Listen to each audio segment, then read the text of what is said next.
Assalamualaikum warahmatullahi wabarakatuh. Kembali hadir dengan saya Nyai Paricara. Kali ini saya ingin bercerita sedikit tentang sosok ibu ya. Ibu itu bisa dibilang seorang wanita yang lemah, tapi sesungguhnya dia sangat kuat. Sosok ibu itu ibarat ibu jari tangan kita. Kita lihat ibu jari.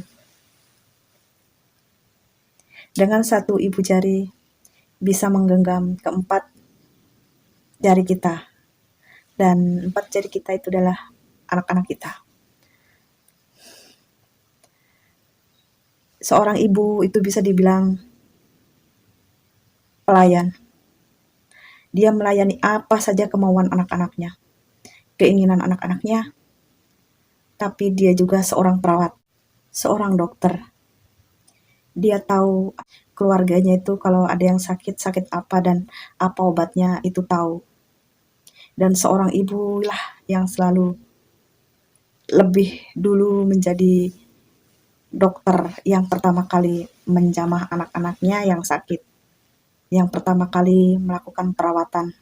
Dan seorang ibu itu adalah pembantu, tapi dia juga koki atau juru masak. Dia bisa menghidangkan masakan yang enak dengan bahan apa adanya untuk anak-anaknya. Dia juga seorang pembantu, mencuci piring, mencuci baju, dan membersihkan sekeliling rumah tanpa imbalan. Tapi dia juga seorang guru yang bijak. Dia bisa memberikan banyak ilmu kepada anak-anaknya, kepada keluarganya. Itulah sosok ibu. Sosok ibu itu dianggap pelayan, tapi dia itu sesungguhnya memang sangatlah kuat. Dan di saat sosok ibu itu tiada, maka tampaklah anak-anaknya yang begitu rapuh. Banyak air mata yang mengalir saat sosok ibu itu berpulang.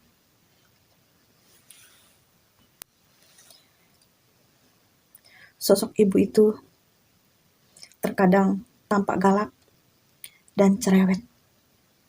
Tapi di saat beliau telah pergi, semuanya yang kita tidak sukai dari ibu, itu kita rindukan.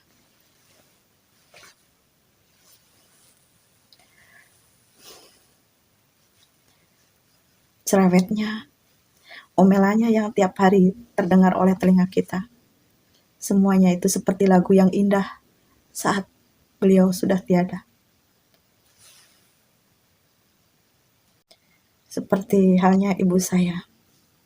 Ibu saya itu galak, cerewet, dan tidak pernah bersekolah ya. Tidak tahu huruf, tidak mengenal aksara. Tapi ibu saya banyak cerita yang indah yang saya dapat dari ibu saya, yang mungkin tidak pernah saya jumpai dari siapapun. Ibu saya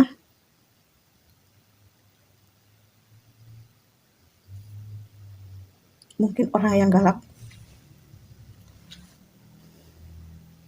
tapi beliau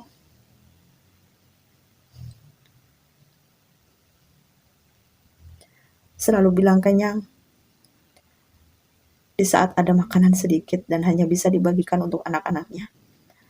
Kalau dia punya makanan hanya satu buah itu dibagi 3 dan untuk anak-anaknya, dan dia sendiri tidak memakannya. Di saat kami serba kekurangan, beliau selalu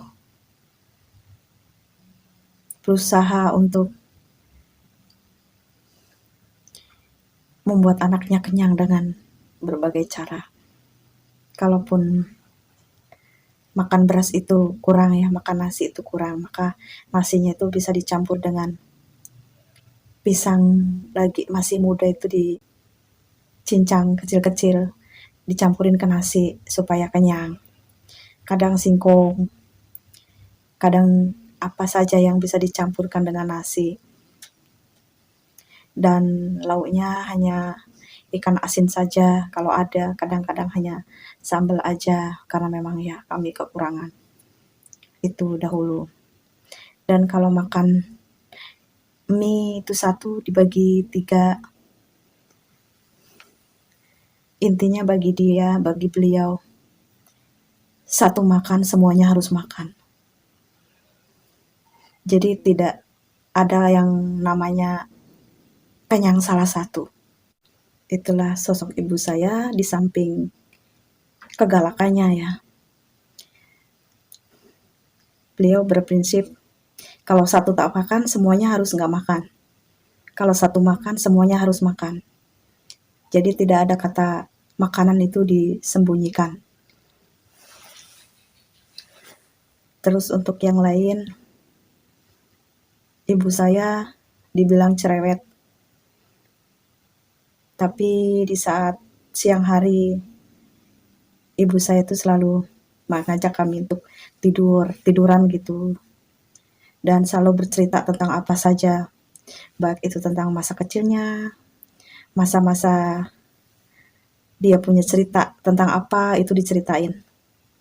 Dia pernah cerita tentang sangkuriang, tentang burung ini, burung itu. Emak saya itu punya cerita tentang burung yang bunyinya tuh kangkang kangkot, itu ada ceritanya. Dan burung beo hitam itu ada ceritanya. Dan cerita tentang kerut dan tenggek. Dan masih banyak lagi tentang muasal nama daerah, sebabnya apa. Itu emak saya itu punya cerita.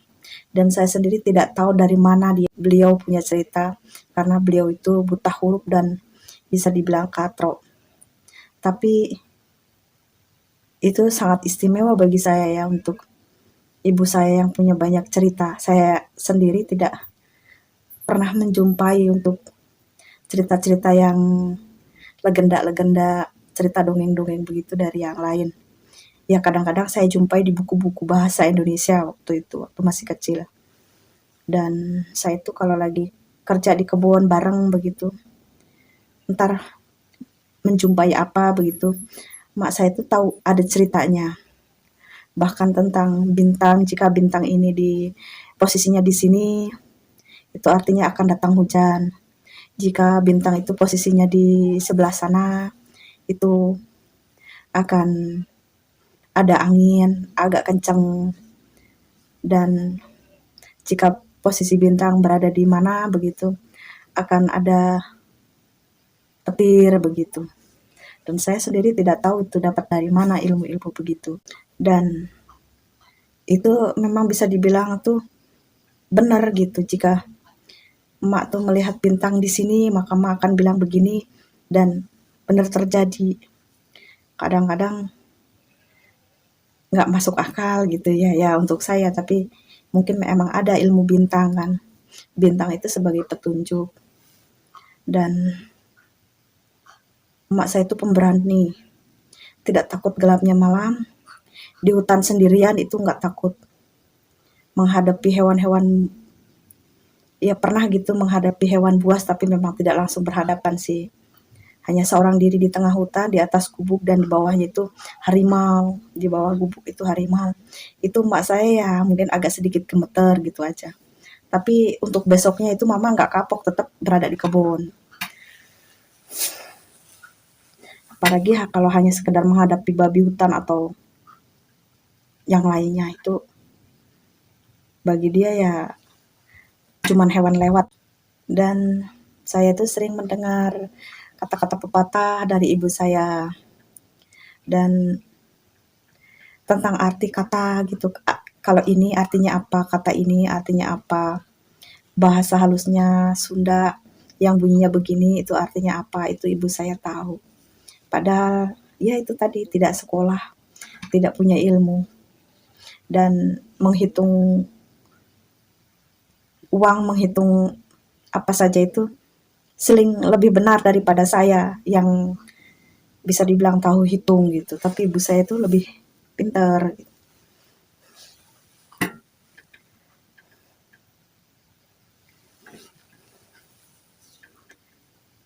Dan saya punya banyak cerita sih tentang ibu saya. Mungkin lain kali bakal saya ceritain. Cukup sekian ya cerita tentang ibu saya. Dan lain kali bakal saya ceritain yang lebih banyak lagi. Ini hanya secuplik saja ya untuk sosok ibu. Bagi teman-teman, intinya yang masih punya ibu, masih punya bapak, masih punya orang tua, tolong disayangi mereka. Jangan pernah sia-siakan mereka. Karena nanti kita akan merindukan beliau-beliau yang sudah tiada. Dan jika kita bisa merawat orang tua, itu bekasnya itu akan indah ya. Dan di akhir hayat orang tua kita, itu akan ada pintu maaf yang lebar untuk kita. Dan kita adalah anak kebanggaan orang tua di saat beliau sudah akan tiada. Sayangi orang tua kalian selagi masih ada. Itu pesan dari saya. Sekian cerita dari saya, Nyai Paricara. Wassalamualaikum warahmatullahi wabarakatuh.